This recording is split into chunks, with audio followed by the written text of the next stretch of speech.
Okay, let's have your hands and eyes looking at the smartboard. I wanted to explain to you your new Make Your Own Food Web assignment that you'll be doing this week.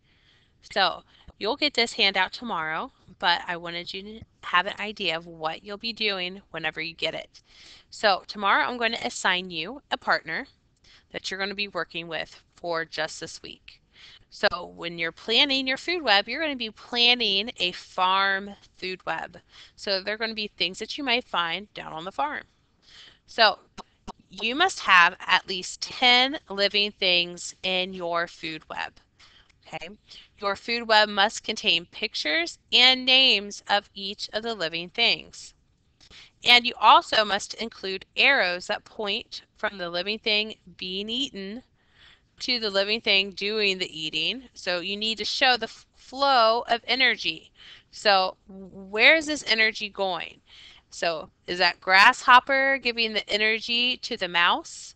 So make sure that you're pointing that arrow in the direction of how that energy is flowing. And we've talked about that in class last week on Thursday and Friday. And I was showing you the food web from the book and how the arrows were pointing to where that energy is flowing. So like the grasshoppers giving the energy to the mouse is giving the energy to the snake's giving the energy to the owl. So you're going to see the arrows pointing to wherever that energy is going. So you're going to get a list of organisms that I'll provide you to get you started. So you're going to pick 10 organisms from this list. You'll need to plan this out as the first step. And that's what you're going to be doing on Tuesday, is to plan out what you're going to put in your food web. So you'll need to list at least 2 producers, and at least that means 2 or more. Okay, so 2 or more, that's fine. But you have to have at least 2. Okay, you'll also need to find at least 2 consumers to put in your food web, and at least 1 decomposer. Again, you could have more than the 2 producers, the 2 consumers, or the 1 decomposer, but you have to, at minimum, have the 2 producers, the 2 consumers, or the 1 decomposer. Okay, once you've picked out what you want to include in your food web, then I want you to start making lists of all the food chains that might be in your food web, because remember, we discussed that a food web is made up of many overlapping food chains. So you know food webs are more complicated because it's made up that simple food chain. So before you can draw your food web out, you need to know all the different food chains that are in there. So you can start seeing how your food web's going to overlap. So for example, you're going to need to write out all of your different food chains that are possible with the organisms that you picked as producers, as consumers, and as decomposers. So we have an example food chain here. You're going to start with the sun, because the sun is going to give you the energy to get that ball rolling in your ecosystem.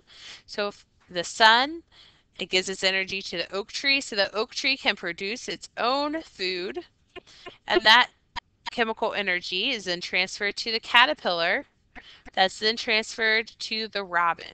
So you're going to want to continue that food chain and make sure that it starts with a sun and then the producer, and end with, and this one needs one added to it, a decomposer.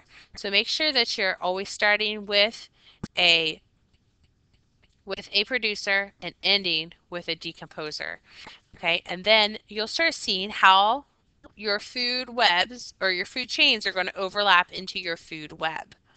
Okay, so the second part that you're going to work on Wednesday will be to put this into a glog. So using Glogster, and you've used that before in different classes, you're going to then upload pictures that I've already have saved for you in a file on the server, on the share folder, and you're going to upload those into Glogster and make a glog.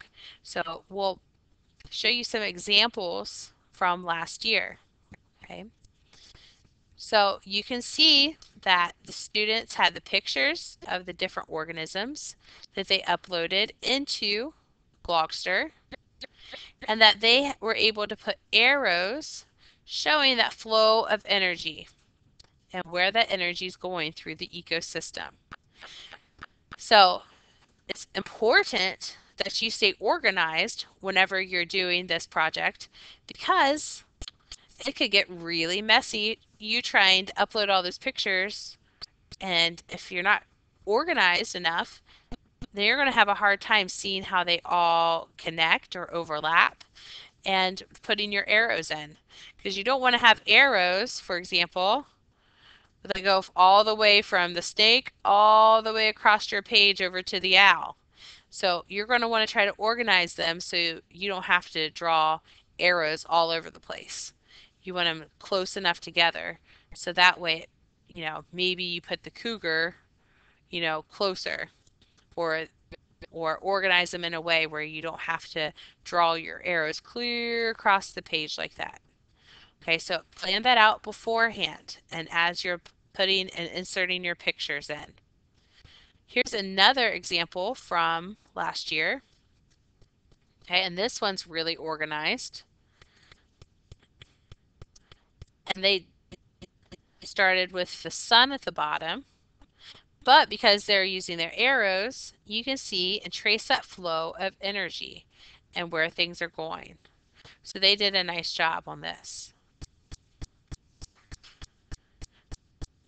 So that's what we're going to be doing this week. You'll get your partner tomorrow and we'll take off with planning. I just wanted you to know what you're going to be doing this week so that way we don't have to go over this again tomorrow. We can save time, get your partners, and you can take off and start planning.